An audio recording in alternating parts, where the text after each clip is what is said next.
Well, pattern's been approved and I've cut the leather.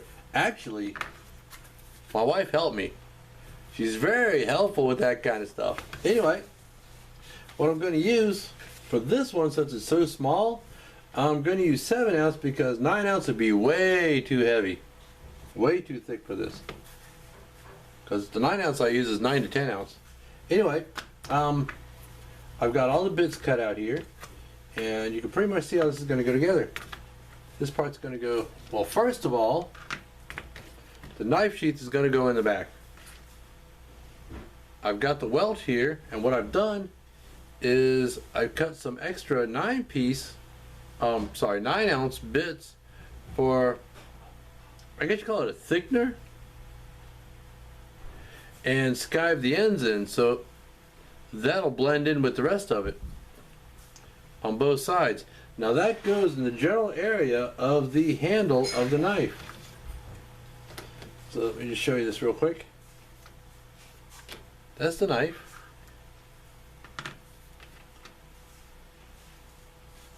And the welt will be glued, initially glued onto here. And then the knife will fit in there like that. And the extra welt space up here will give the handle a little bit more room, and it'll keep it from bulging out into this part too much. Well, actually be like this, into this part too much. It'll bulge a little bit, and that'll help with the retention of the knife blade. It's going to be, of the knife itself, it's going to be a friction fit. Well, I can't really line this up, but you get the idea of how this is going to go. See if I can do that. I can't. And the blade will fit down into that welt. Now the welt is necessary so you don't cut the threads. If you don't put a welt in there and you put a knife in, you can cut right through the thread. So this is going to get glued on there, and this will go on the back like that, and the knife will go down there. This piece will go on the front, and that'll hold just like that. Yes, I can. And that'll hold the little gun, and then the belt slots will be on there. So you get the general idea. Oh, it'll fit in a little bit further, about like that. You get the general idea how this is going to work. Right now what I'm doing, after I got all these pieces cut and I've got the welt, well, the welt spacer glued in place, now I got to mix me some leather dye.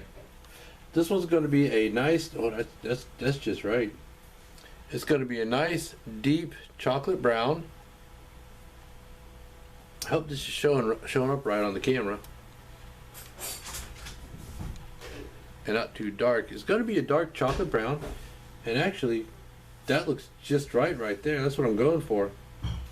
And I'm going to use beige thread on it. Let's see if I can find my thread here. There you go. I'm going to use this color thread.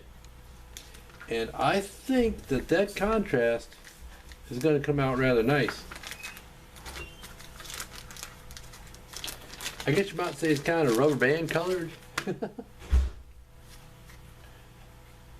But that's the color thread I'm going to use on it.